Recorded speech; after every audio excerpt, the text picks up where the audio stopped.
Simon, really good to see you. You're looking very refreshed after a week off. You're glowing, in fact. What's going on? Bit of sunburn, maybe. Yeah, I had a good week off. Went over to East Coast, had a few days. Weekend off, sorry. Had a few days there of downtime, which were nice. And it was pretty pleasant in a sense that we had the opportunity to get in the water in the UK, which were nice. And kids enjoyed themselves. So I'm in the good books for now. So yeah, back to the real world, though, I suppose. Absolutely. And speaking of back to the real world, we're on the road, going to go face Widnes. And I read an interesting stat that they have won the last 3 home games when we've played over there. I wanted to just find out from you, do you pay attention to stats like that? Does it matter to you? Or just wanted to get your thoughts. Not so much, no. I do remember the last time we played them over there. It was in that orange kit. You might not have seen it at the time, but the road workers kit.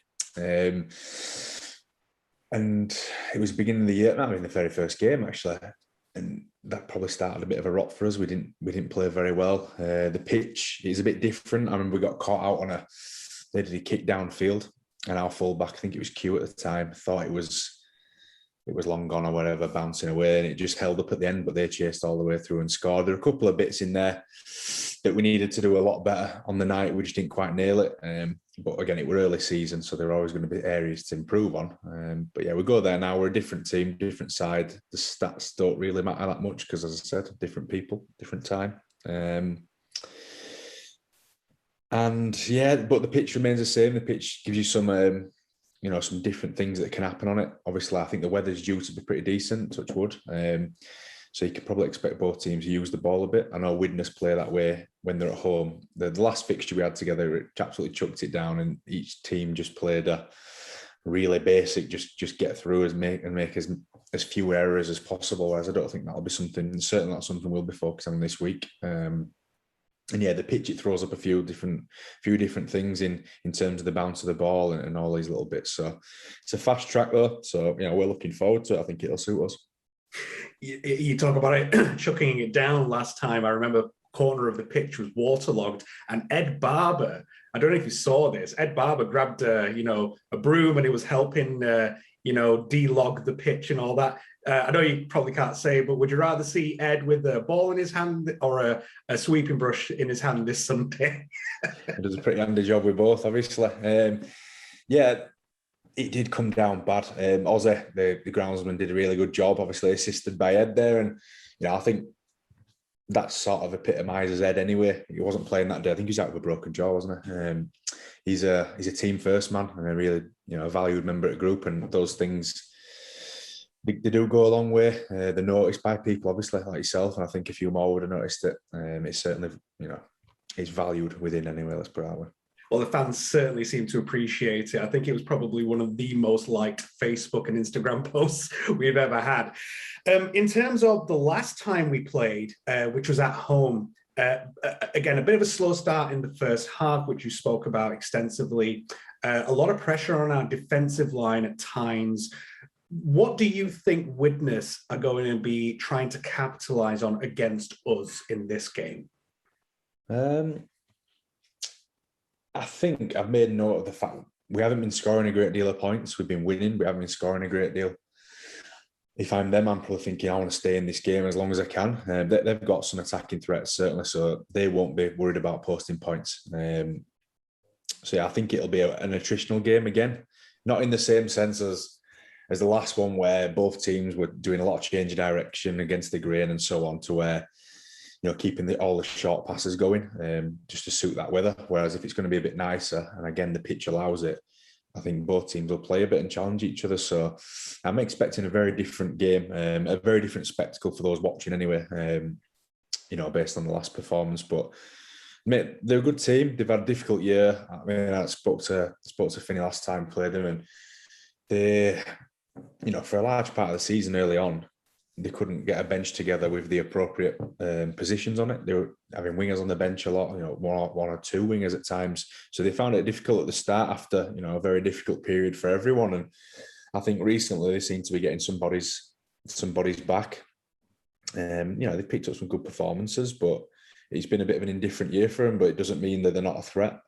at home, I do think they are a bit of a different team, and particularly at the moment where they probably find themselves in that no man's land where they're not going to go down. I think they're probably not. They're an outside chance of making the 6.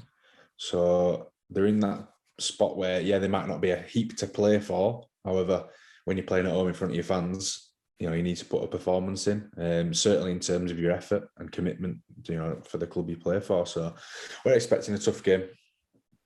If you put your fans hat on rather than your coaching hat on, why do you think that this is such a good game for the fans to watch?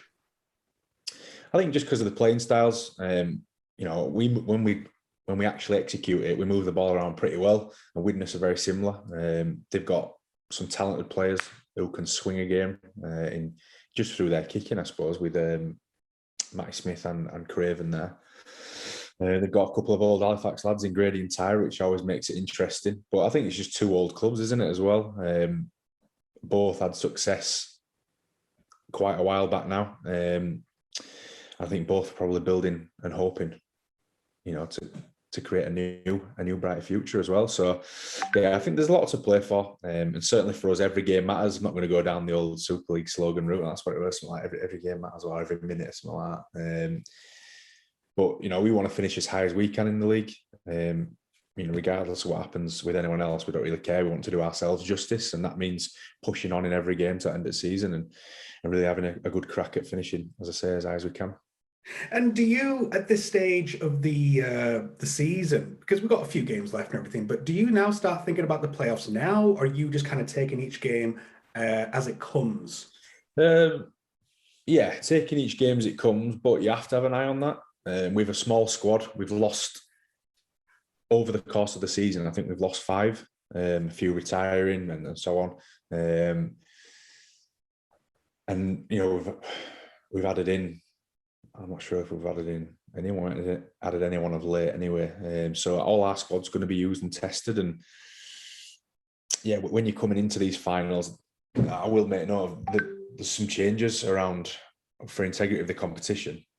They don't want people bringing in a ton of loanees that, you know, and changing sort of the fairness of it to a degree and the effort that's been put in so far. So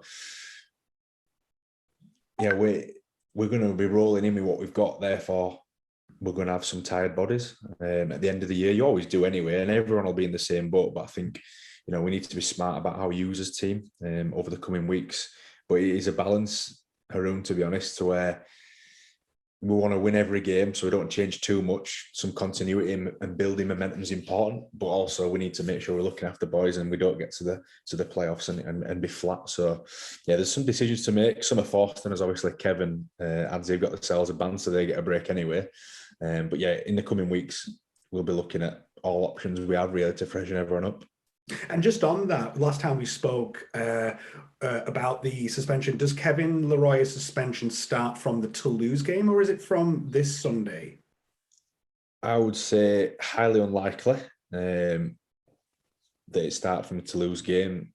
However, I would say this obviously as Halifax coach, but you know, it's not our fault we didn't go to France. It's not Kev's fault we didn't get to play that game. So it's a shame that it doesn't count, but you know, it is what it is, unfortunately. I think the question's been asked. I'm not sure if we've heard back on it yet, but yeah, I wouldn't be holding my breath on it.